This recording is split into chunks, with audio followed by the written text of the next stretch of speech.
Sound check tayo guys, sound check.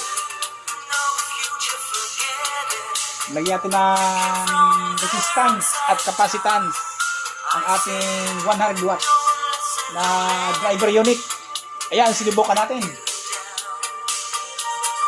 Ayan o. Pakinggan nyo, tunog.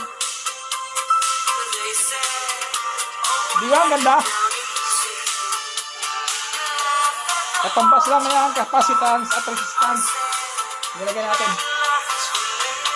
Ayan o. Meron pa yan, kulay dilaw. Pero, ang ganda ng tunog, di ba?